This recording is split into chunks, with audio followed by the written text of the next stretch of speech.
Hello dear students, welcome to my channel Easy Politics with Suresh. Dear students, ଆଜିର ଏହି ଭିଡ଼ିଓରେ ଆମେ ପଢ଼ିବା important books of Lenin, Mao, Rawls and Gramsci. ଏଇଟା ହେଉଛି ଆମର 6th semester ପିଲାମାନଙ୍କର କୋର୍ ପେପର 13ର କିଛି important thinkers ମାନଙ୍କର important ବହି। ତ ବହୁତ ଗୁଡ଼ାଏ ବହି ବିଷୟରେ ଆଜି ଆମେ ଆଲୋଚନା କରିବା। ସେ ଭିତରୁ କୋଉ ବହି ଆମର ପରୀକ୍ଷା ପାଇଁ ଅତି ଗୁରୁତ୍ୱପୂର୍ଣ୍ଣ ସେଗୁଡ଼ିକ ଆମେ ଜାଣି ରଖିବା। କେବଳ ଏହି ପରୀକ୍ଷା ନୁହଁ, जो पीजी एंट्रांस टेस्ट मध्य आगक अच्छी से इम्पोर्टाट, तेणु मनोयोग दे ए भिडियोटी शेष पर्यंत देख। लेनिन कर सबुठारु इम्पोर्टाट बही गुड़िक कौन कौन? प्रथम हूँ the development of capitalism in Russia 1899। मु ईयर अनुसार एठारे लिखी, तेणु ईयर अनुसार मन रखापी चेष्टा कर।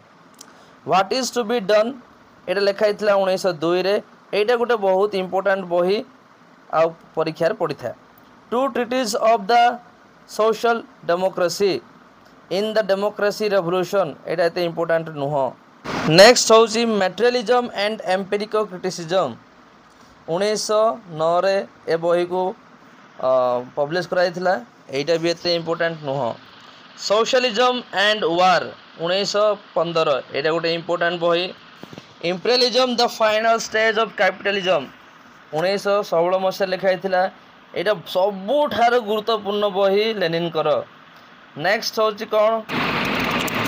स्टेट एंड रिवोल्यूशन 1917 एटा गोटे निहाती इम्पोर्टाट बही।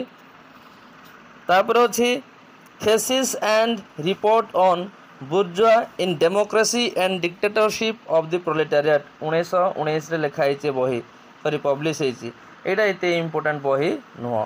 तेणु कौ बही मु इम्पोर्टाट कहली से गुड़ाक सब मन रख, जोटा मु इम्पोर्टाट कहली आ से गुड़ाक परीक्षा पड़ो बोली Bhavin. Okay, it is very important. Next आम आलोचना करवा माओ सेतुंकर कौन कौन सब इम्पोर्टाट बही। All men are brothers Etah may be 50-50 मु कहबी, एते भी इम्पोर्टाट नुह किंतु मे बी आसीपारे। Okay, on contradiction among the people, this is very important book. on contradiction among the people एटा गोटे बहुत गुरुत्वपूर्ण बही माओ सेतुंकर परीक्षा रे एटा अनेक समय आसी था। New democracy it is not so important. On coalition government एटा भी एते इम्पोर्टाट नुह। The present position and the task ahead ये अल्प टिके इम्पोर्टाट, अल्प माने क्या भा ये पकई थाए किंतु एते भी पड़े मुझे देखनी नेट परीक्षा पढ़ा कि कौन सी पीजी एंट्रांस पढ़ा। पीपुल्स डेमोक्रेटिक डिक्टेटरशिप आ नेक्स्ट होची ऑन गोरिल्ला वारफेयर। ये जो शेष दुईटा पढ़ी people's democratic dictatorship on guerrilla warfare, ए दुईटा बही ता सहित ऊपर जो अच्छी ऑन कॉन्ट्राडिक्शन, एतिकी होची सबुठारु इम्पोर्टाट बही माओ सेतुंकर। बर्तमान आमे आलोचना करबा जॉन रॉल्संकर कौन कौन सब इम्पोर्टाट बही अच्छी। A theory of justice 1971 the most important book. Next political liberalism 1993 this is also another important book. The laws of the people 1999 this is not so important book, एटा गोटे एते इम्पोर्टाट बही नुह। Next justice as fairness it is an important book. John रॉल्संकर 4टा बही भितर 3टी बही हूँ सबुठारु गुरुत्वपूर्ण, ऑलरेडी मुझे कही सारी। नेक्स्ट आम पढ़ा एंटोनियो ग्राम्सी को कौन सब इम्पोर्टाट बही।